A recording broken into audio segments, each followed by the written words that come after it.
The University of Nairobi, a blend of cultures, interests, and expertise. With vast collection of top students around the country, region, and the world, there comes a huge responsibility. With a collection of housing facilities and accommodation, still the institution cannot combat the overflow of the students. Commuting students often have a smooth encounter of expenses on the weekends, but pressed during the weekdays.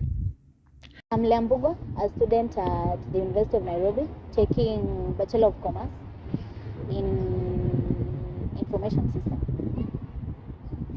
Can you briefly tell us about your routine, for example, commuting?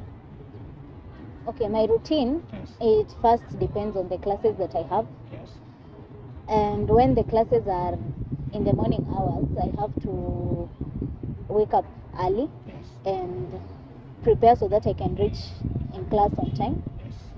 And even because the classes are not normally mostly in the morning hours, there are some afternoon classes Yes.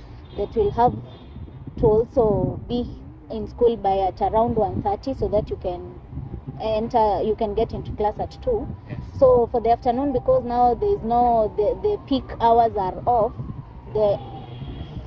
you'll have now to wait for the matatus to get people to get in so that you can reach to town and the rest. Proper analysis of their budget and carefully treading their heights in every aspect of schooling is a bronze perspective to all. Okay, I take my meals from the school where from the school eatery. It's mostly known as Klabu, whereby most of the meals there range from 200 bob. If you are eating a heavy meal, so that you can be able to concentrate in the next class. 200 bob for the meals. Then, talking about meals, maybe your budget in a single day, from transport, meals in a single day, maybe a peak day where you came in the morning, then you have to wait until afternoon to have other classes, then you go back home. Can you briefly tell us about your budget? Okay, my budget in a day comes to around 500 bob. Accounting for the meal, Yeah. for lunch, Yes. and also for the transport to and from. Okay, you are a commuting student. There are those days that you come to school and classes are not there, but you're already in school. Have you ever experienced such? Yeah, for sure I have, because maybe the class rep has not communicated the class early enough. So you have arrived and you have already wasted the fare and also the time. So you end up getting yourself busy by getting into the library and studying the specific unit and getting some reading materials from the library and also from the cybers within the school and also the past papers. However, Challenges are our day-to-day routines. campus life, okay. Missing marks. Missing marks because I've had one and it is not easy to get a missing mark. So it's a process, but either way you need to follow up. About the classes, some of them in a semester, there are some semesters you get classes vary, some of them clash. So yeah. Students around the school, however, experience some goodies from the school, including medical attention and close proximity to the school. They also have a smooth transition from day to day learning activities. How are you? I'm good. Could you please briefly introduce yourself? My name is Kenneth Obungo Otieno, second year Bachelor of Arts, Social Sciences, University of Nairobi student. First of all, let us just say that overall being a student at University of Nairobi, we call it the University of Nairobi, or a world-class university. It is good. It is good. Yeah, but there are some challenges. Yeah, though there are some challenges, but we are capable. Okay. Go to them. On a learning day, for example, in the morning, what do you do? Okay, when learning classes, they start by 8 a.m. and end by 5 p.m. So in each class, maybe you can, according to your timetable, maybe you have 2 to 3 classes. Okay, so in each class 3 hours. So it is upon you. You may wake up early. As for me, on my side, it depends. Maybe I can wake up by 6 a.m. Yeah, and do some jogging around. Yeah, one of the advantages of being or living around the school, number one is your health.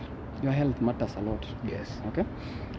Some of us as students, we have or our friends, we have those who have sickle cell anemia. Okay.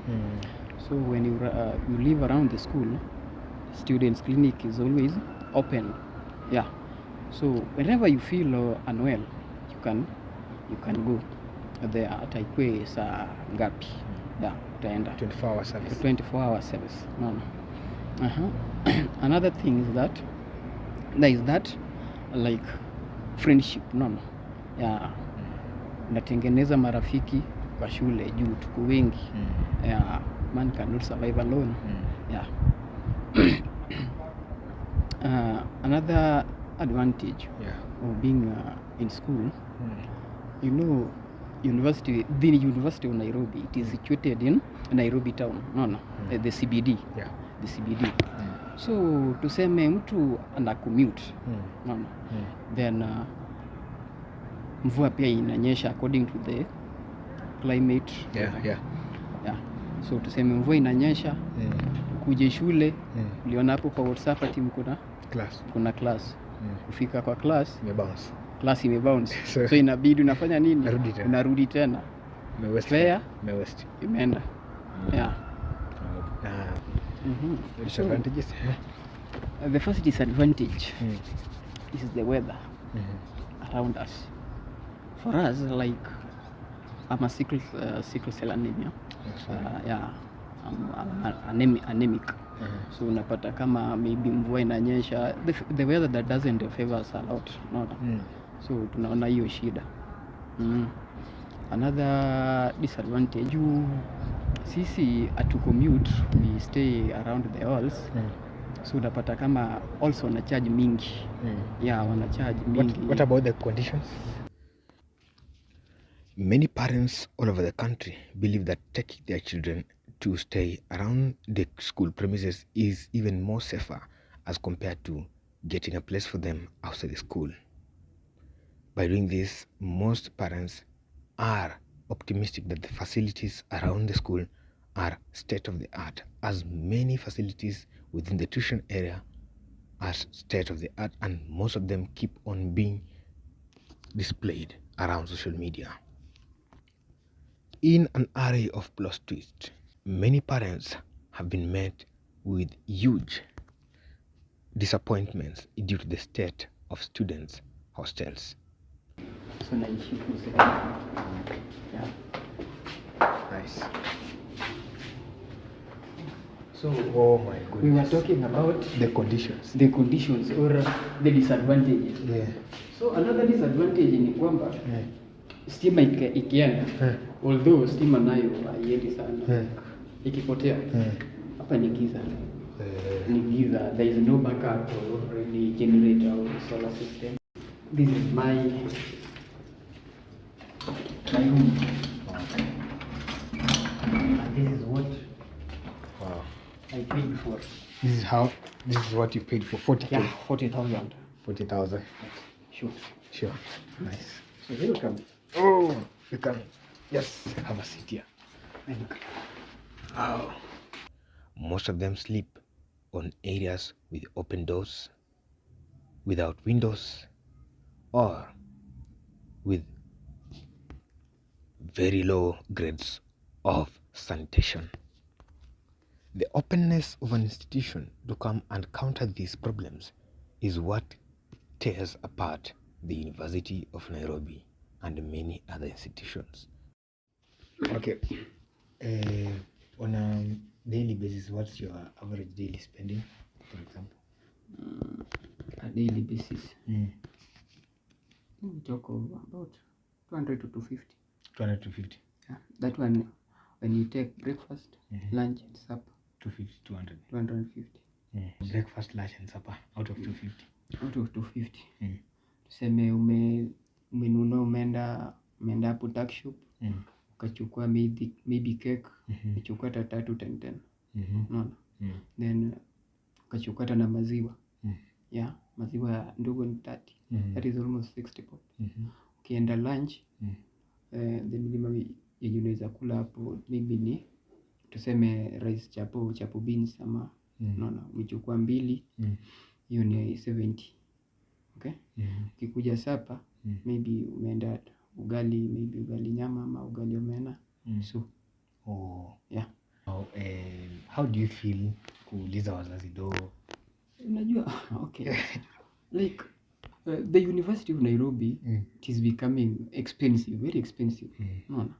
Juu umepigia mzazi leo simu, akakutumia, tuseme amekutumia hata 500.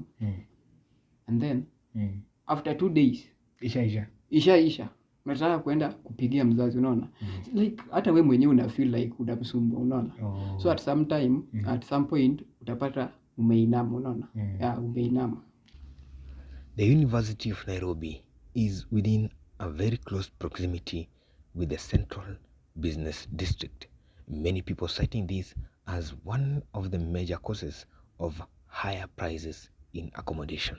Blending all total responsibilities, the University of Nairobi continues to portray its love for the student as a mother's pure love to their children. However, the University of Nairobi still boasts a state-of-the-art facilities on the tuition area, which attracts a lot of learners and creams of the society. An institution where over 85,000 students call it home, there is a need to make everything a state-of-the-art experience.